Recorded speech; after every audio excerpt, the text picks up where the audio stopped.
Hello and welcome back to another video on SW Fight Hub. We're going to be discussing what is next for Terence Bud Crawford, fresh off his victory against Israil Madrimov. He's now the WBA Super Welterweight Champion of the world, a 4-weight world champion. Thought Crawford edged the fight. Israil Madrimov, like I said before, he was going to give Crawford a go. He performed well, but I thought Crawford just edged it. Now, we know the Canelo Alvarez fight is what Turki, Al-Sheikh and Terence Crawford want. We don't know whether it's what Canelo Alvarez wants. Obviously, he's got the Berlanga fight coming up next month. We know he fights Cinco de Mayo. Do they try and push that for Las Vegas or Saudi Arabia? Whatever it may be. I don't know. I do know that Canelo Alvarez is going to want paid for it, though. So Turki would have to pay way over the odds, I feel, for Canelo to take that fight. We know it's a lose-lose fight for Canelo. If he wins, Crawford is too small. And if he loses, he loses to a welterweight. So people will say so. The Canelo fight, do I like it for Crawford? It's a legacy fight. He's going up again, 2 more weight divisions to 168. I'm not sure I like it. I'm not sure it ends well for Terence Crawford. Me personally, I'd like to see him try and unify and keep going at 154 pounds. We just saw Sebastian Fundora have a win over Tim Tszyu. He holds 2 of the belts, 154 pounds. There was talk of him fighting Errol Spence. I'm not sure if that fight's materialized, if it's in negotiations, if Spence is going to carry on fighting.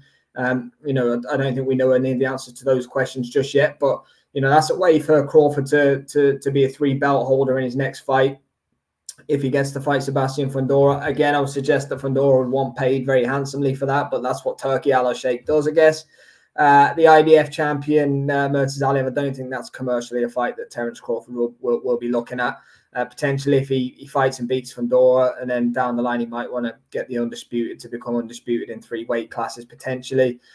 You also have the small factor of a Jaron Boots Ennis fight. Boots was there at the weekend. There wasn't too much noise about it. Both men have played it down just a little bit. I don't think they're in the position right now. I don't think commercially it's as big as it could be. Eddie doesn't seem so sold on it. Crawford and Ennis don't themselves. I think Jaron Ennis has got business to attend to at 147 pounds. I think there's some good champions there that he needs to fight and beat.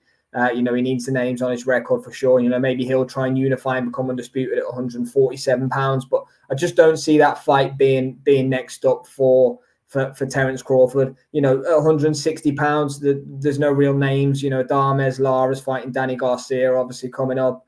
Janabek, we saw him fail to make weight in his last fight. He suffered bad dehydration. But I don't, again, see any names that Crawford's not going to go up and risk it all at 160 for a fight that makes him a tenth of the money than a 168 fight against Canelo Alvarez does. So, if Canelo beats Berlanga, which I fully expect him to do, I believe the negotiations may start for a Canelo versus Terence Crawford fight, potentially in May next year. I just don't like the fight for Crawford. I really don't. He's a welterweight for me. He did look okay and he filled out nicely into 154. Those extra 14 pounds that would weigh a lot on anybody. So, they're the options I think for Terence Crawford. It's going to be very interesting if he can't get that Canelo fight, who he actually is going to fight next, because you'd have to think it would be a unification fight at 154. That's the fight that makes sense. I can't see it being a Boots Ennis fight. But please let me know in the comments, guys. Let me know what you think is next for Terence Bud Crawford, fresh off his big win over Israil Madrimov in Los Angeles at the weekend. As always, thank you for watching.